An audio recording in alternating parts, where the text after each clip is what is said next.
Yes! Yes! And it was kind of what we thought. And now I know, like, because to come out of him. these will air a week from now, so I'm sure right after the episode we did There's probably be like a million comments. You're like, Dogcopter! Like, Yeah, well, now I know.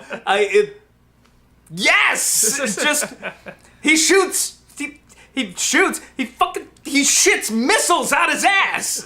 He's half dog, half copter. Let's not talk about this episode and simply discuss the awesomeness that there is a Dogcopter in the world. And a 3, for that matter. I'm wondering, too, was there like 3 Dogcopter books? Or did they take one book and turn it into 3 this one movies? obviously is Rise of the Canines. The second one was definitely Judgment Day. Yeah. No, Judgment Dog. And the first one was Dogcopter just 2 one. Judgment Dog. Yeah, just the first one was one. just Dogcopter. One. They actually have the one there. Or the first movie. It, The Fellowship of the Dog. the Fellowship of the Dog, yeah. Well, then would that mean the next would be Dogcopter 2, The Wrath of Mutt? As long as there's a quickening in there, that's all that matters. So Dogcopter, amazing, and I gotta say, I really want to read this book series. The Dogcopter book series. The book is better, according to her. Well, they took some liberties. She didn't say it was better, it's just that they took some liberties. You know, when they have Lost out, there was somebody reading, like, a screenplay because one of the people on the plane was a writer, you know, and he was reading the book that was on there, or something like that. And they made the book later. They actually made this book, and I'm just like, can we just make Dogcopter like a book series? Like, please! Yeah, you don't have to make it that good. We need a Dogcopter book series. You don't have to make it that good, but we'll still buy it. Just the fact that it would exist would be amazing. I mean, they're showing how to make those cat ice cream sandwiches and stuff. I mean, it's like, we need Dogcopter the books. Maybe they exist. Somebody make it happen. Yeah, somebody write at least 3 Dogcopter books. But yeah, they can be picture books for all we care. Cotton Candy Lion, is back. Just like Jesus can walk on water. I guess he's just like Aslan. Yeah. So it's I was just gonna say just like Aslan. So we got the whole Christian metaphor thing going.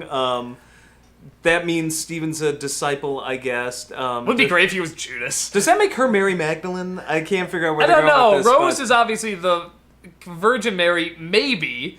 I mean, they say that she has to have become human to be with the Father and stuff, but we don't know how they do it. Wait, so who did you say was Judas? Stephen.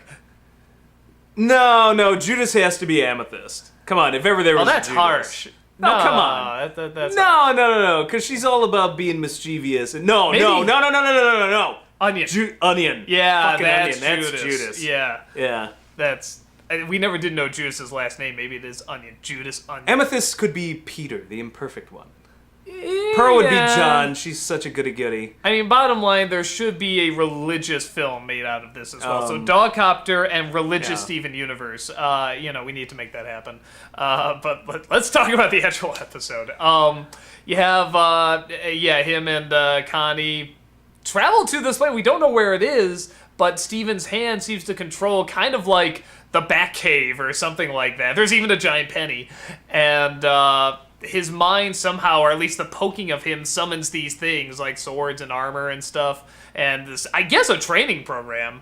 And the Lion knows all about it. The Lion feels he has to bring him there, and did. And also has a sword in his head. The Lion seems to know more than, it lets on.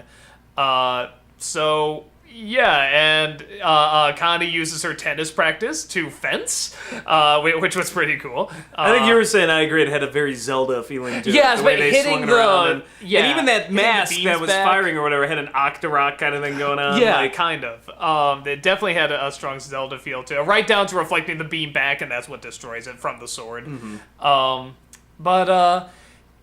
What's kind of interesting, there was something I guess I kind of relate to, or I guess I hear sometimes, is that, like, neither one knows why the other kind of wants to hang out with the other, because, he thinks she's just, so nice and cool and stuff, and she thinks he's, like, all magic and incredible, and they both think that they're, like, doofuses and screw-ups and stuff, so... But something that she brought up, which I've heard before, is that... Well, I like that line earlier where Steven's like, who needs magic when we have movies? Like, and Connie's like, I wasn't saying that at all. Like, he's like, I'm with her. I'm like, I'll take magic.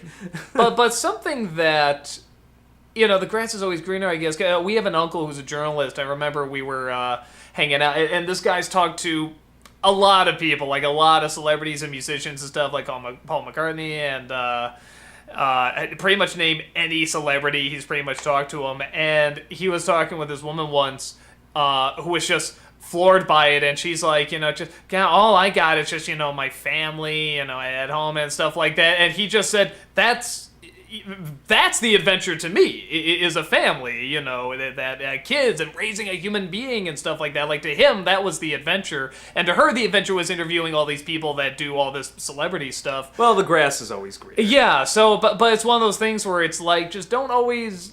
Well, there's pros and cons to everything. They appreciate each other for what each is lacking. I don't think Steven has anything resembling normal in his life, and Connie, she's normal.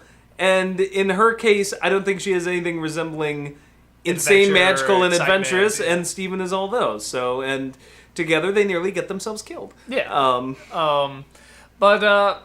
Yeah, I really like this one. I thought it was a good mix of kind of like character and more of the reveal about the backstory, and also some good laughs as well. Yeah, whatever, fuck all that. Dogcopter!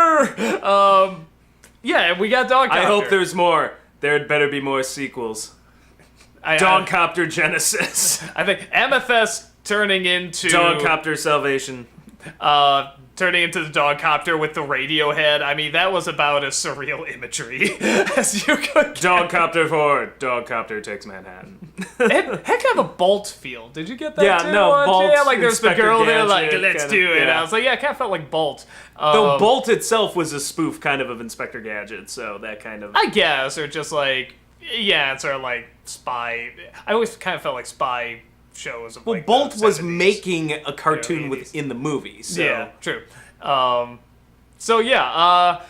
Let's go to the make Dogcopter. They set up again some more nice mystery of what's going on. How much does the lion know? What can it do? And what's its connection with Steven? It carries a sword in its head. Yeah, what's its connection to Steven? Because it takes him to this place, seems to have this awareness, like bows down to have the sword taken out and everything, and knows when to not, like shake them off, and knows when to have them get on top and everything. Which, if Cecil the lion had a sword in his head, that may have ended differently. Too soon, my friend. Way too soon.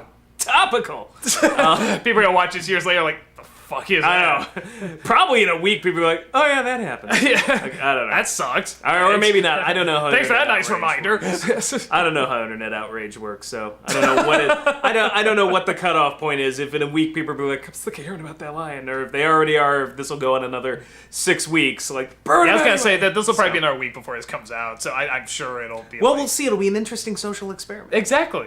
We'll see what the turnout is.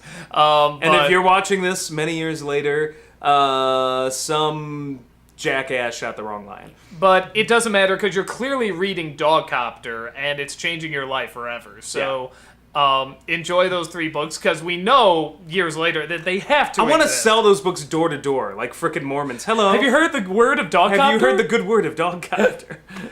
Yes! The good word of dog. I was gonna say more Dogcopter, but you know what? Just little dips. Little, here and there. Just here and there. Spread it evenly. Okay, yeah. Spread it evenly. You just, well done. Dogcopter.